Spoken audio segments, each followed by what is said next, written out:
ధర్మపీఠానికి స్వాగతం. ఈరోజు వార్తల్లోని అంశం జనసేనాని ఆయనకున్న భవిష్యత్ అవకాశాలు. నిజానికి 2014లో జనసేనాని ఆయన పార్టీని జనసేనను పెట్టడం జరిగింది. 2014లో ఆయన బేషరతుగా తెలుగుదేశం బీజేపీల కూటమికి బేషరతుగా మద్దతు ఇచ్చి తాను పోటీ చేయకుండా ఒక్క అసెంబ్లీ స్థానంలో కూడా పోటీ చేయకుండా పోటీ చేసి వాళ్ళు ఇరువురిని కేంద్రంలో రాష్ట్రంలో అధికారంలోకి తీసుకొచ్చిన మాట వాస్తవం. అయితే తదనంతర కాలంలో కేంద్రంలో ఉన్న భాజపా కానీ రాష్ట్రంలో ఉన్న తెలుగుదేశం పార్టీ కానీ చొరవ చూపలేదు. ఆయన్ని పదవులకు ఏ విధమైన పదవులకి ఇవ్వటానికి కూడా చొరవ చూపలేదు అనేది కూడా వాస్తవమే. కనీసం ఎమ్మెల్సీ స్థానాలు కానీ ఎంపీ రాజ్యసభ స్థానాలు కానీ ఏది కూడా జనసేనాని అడగలేదు. వీళ్ళు చొరవ చూపి ఆయనకి ఇవ్వాలి అనేది కార్యక్రమం చేయలేదు.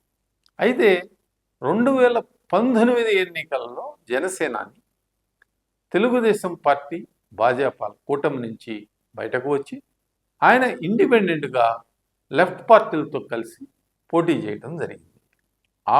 ఆ ఎన్నికల్లో భాజపా కూడా తెలుగుదేశం పార్టీతో నుంచి విభేదించి బయటకు వచ్చి వాళ్ళు ఇండిపెండెంట్గా పోటీ చేయడం జరిగింది. అప్పుడు జగన్మోహన్ రెడ్డి గారు అప్రతిమైన విజయాన్ని ఆ ఎన్నికల్లో దాదాపు 150 స్థానాల వరకు 51 స్థానాల వరకు ఆయన సాధించడం జరిగింది. మరి జనసేన ఒక స్థానం తోటి సరిపెట్టుకున్నారు. వాళ్ళు కూడా వైసీపీ ఆపరేషన్ ఆకర్షలో భాగంగా రాజోల స్థానాలను కూడా వాళ్ళు కోల్పోవటం జరిగింది. ఇక పవన్ కళ్యాణ్ గారు తాను పోటీ చేసిన 2 స్థానాల నుంచి ఓడిపోవటం. ఈ పరిణామాలు కొంచెం సెట్ బ్యాక్గా ఉన్నా కానీ ఆయనకి ఓట్ బ్యాంక్ టెస్ట్ మాత్రం జరిగిందనే చెప్పాలి. రాష్ట్రంలో 175 స్థానాల్లోనూ ఆయన 130 స్థానాల వరకు జనసేనాని పోటీ చేశారు.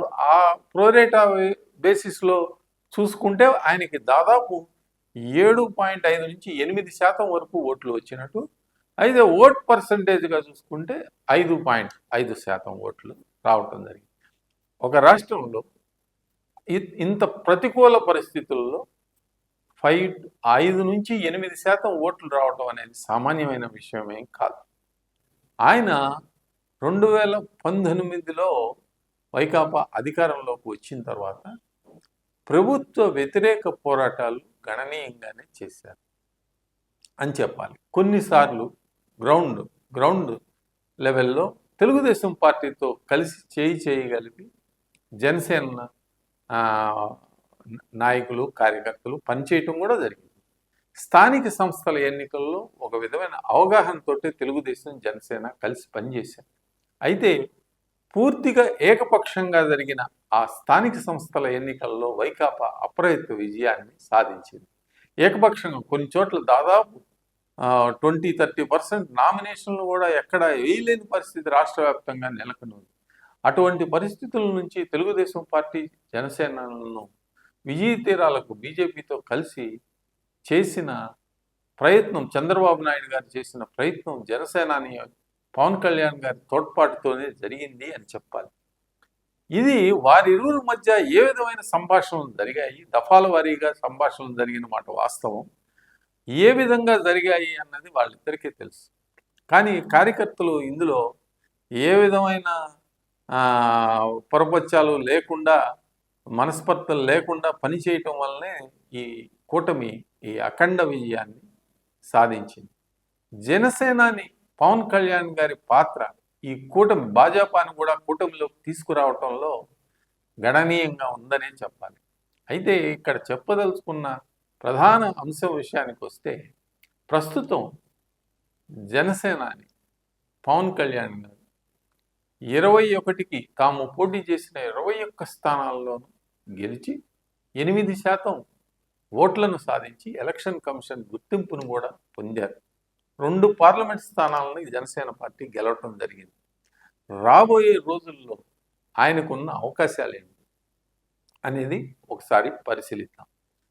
రాష్ట్ర స్థాయిలో రాష్ట్రం మొత్తం కూడా తెలుగుదేశం పార్టీకి పోటీగా ఆయన ఎదిగి పెరిగి మరి అధికారంలోకి వచ్చే అంశం కూడా పరిశీలిద్దాం.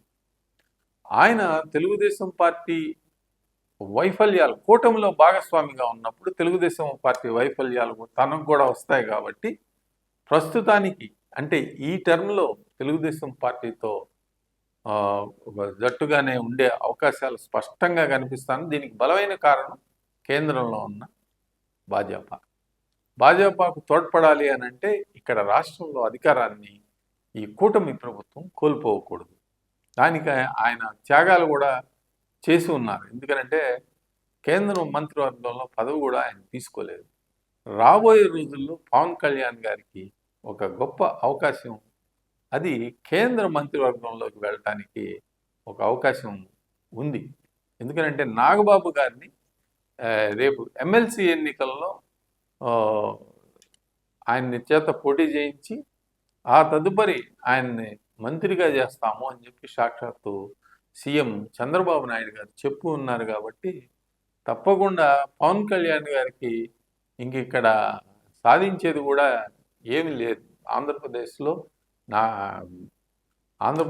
నాగబాబు గారు మంత్రివర్గంలో ఉంటే ఒకే మంత్రివర్గంలో అన్నా తమ్ముడు మరి నారా చంద్రబాబు నాయుడు గారు వారి కుమారుడు ఇలా అందరూ కూడా కుటుంబాల వారీగా ఉంటే బాగుండదు. కాబట్టి తప్పకుండా పవన్ కళ్యాణ్ గారికి ఒక అవకాశం కేంద్ర మంత్రి వర్గంలోకి వెళ్ళటానికి ఛాన్స్ మాత్రం తప్పకుండా ఉంది. ఎందుకంటే భారతీయ జనతా పార్టీ కర్ణాటకలో అధికారంలోకి రావాలి అని ఊబిళ్ళూరుతా ఉంది.